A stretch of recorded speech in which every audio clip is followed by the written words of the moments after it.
wanted to switch gears a bit, although, I mean, there are, of course, connections. You have the latest news where the Israeli prime minister also talked about Charlie Kirk as, I think he called him a lion-hearted friend of Israel who fought the lies and stood tall for Judeo-Christian civilization, he said. In the occupied West Bank, Israeli forces rounded up over 1,500 Palestinians in Tulkarem Thursday, ordering a curfew for the city's residents. The crackdown came as Israeli Prime Minister Netanyahu approved a plan to dramatically expand illegal West Bank settlements, greenlighting the construction of 3,400 new homes on land Palestinians want for a future state. Netanyahu spoke at a signing ceremony Thursday. We said there would not be a Palestinian state, and we say again, there won't be a Palestinian state. This place is ours. We will take care of our country and our security and our heritage. So you have Netanyahu at the signing ceremony saying that he would, there is no place for a Palestinian state. Your response, Mehdi Hasan? One of the only good things, Amy, about this Israeli government, which is the most far-right, racist, genocidal government in Israel's history, which is saying a lot. One of the only good things about this Israeli government is that they just, they say the quiet part out loud. They do say what they're thinking, they do say what they mean and mean what they say. So when they say there will be no Palestinian state, that's the truth. They don't plan to have a Palestinian state. They are opposed to a Palestinian state, which is much more refreshingly honest than some of those Israelis in the past who've said, oh yeah, we support a two-state solution while carrying on building the same settlements that Netanyahu and Smotrich and co are doing. It just reminds us of how much gaslighting, Amy, there is in this country, in our media, in our Congress, where Democrats in particular hide behind the two-state solution crutch. Oh yes, my solution, a two-state solution. Well, there is no two-state solution. The Israeli government says there is no two-state solution. They are doing everything in their power to make sure that a two-state solution can never happen practically by, cutting up the land, building Israeli settlements that will prevent the establishment of any future Palestinian state. So in that sense, thank you, Netanyahu, for saying what we already knew, that you are someone who's opposed to a Palestinian state, who has blocked a Palestinian state multiple times, including right now. By the way, Amy, I should also point out, Bezalel Smotrich is the one who announced those settlements in the West Bank,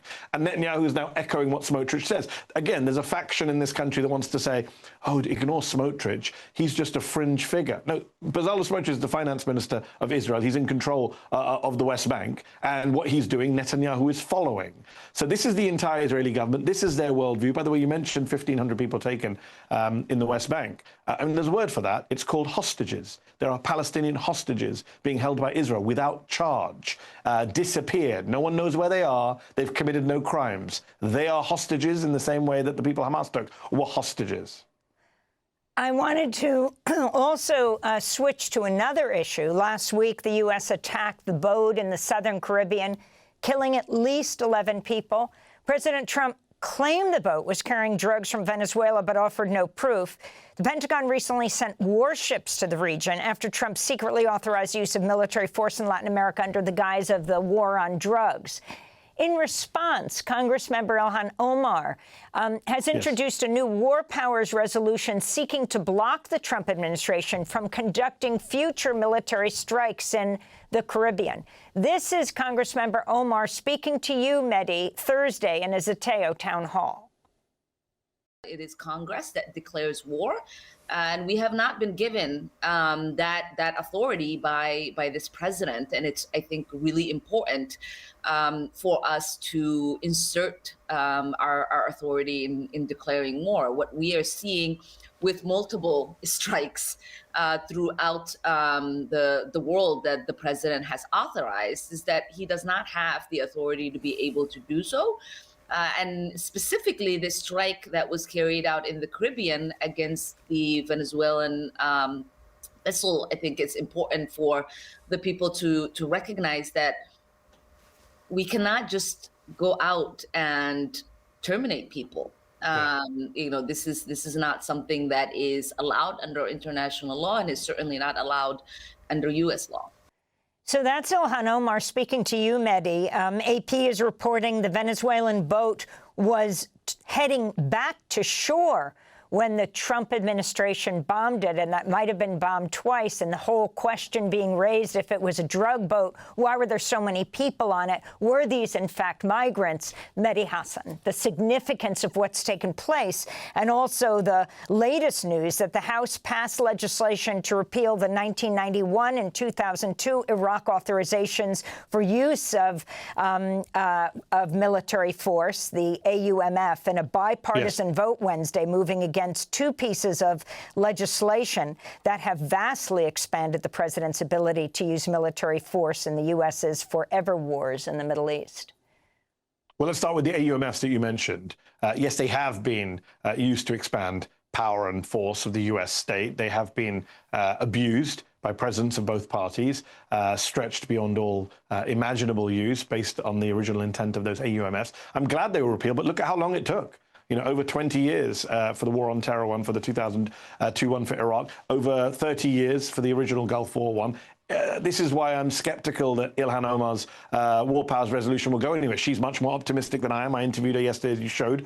She thinks she'll get a lot of votes for it. Unfortunately, our Congress loves endless war. Our Congress loves to hand over its war-making power to the president, both parties.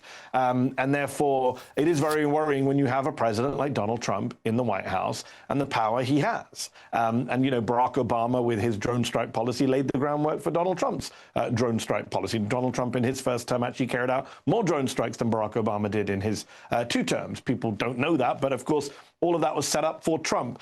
And you look at that boat attack, it does look more and more like an act of mass murder. 11 people killed. We don't know their names. We don't know who they were. We don't know what they are supposedly accused of. Just a generic, they are narco-terrorists, they are drug traffickers. Based on what? The whole point of the United States is that the president doesn't just get to kill people, and we believe him on his say-so, especially this president who lies about everything. We just learned recently, Amy, from the New York Times that in his first term, he sent the SEALs into North Korea to plant a listening device, and those Navy SEALs ended up killing a boat full of unarmed Koreans, North Koreans, and then coming out and not telling the world, not telling the United States, not telling Congress. So why would we believe anything Donald Trump says on the national security front? You trust Marco Rubio? You trust Peter Hegseth? You trust Donald Trump? No.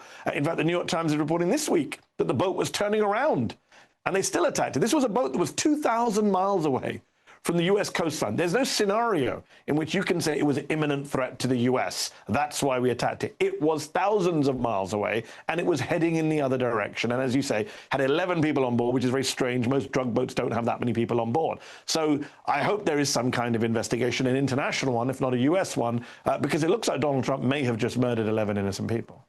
Mehdi Hasan, I want to thank you for being with us, award-winning journalist, editor-in-chief, and CEO of Zeteo. We'll link to your new piece, Hypocritical Conservatives Are Using Charlie Kirk's Horrific Murder to Cynically Smear the Left.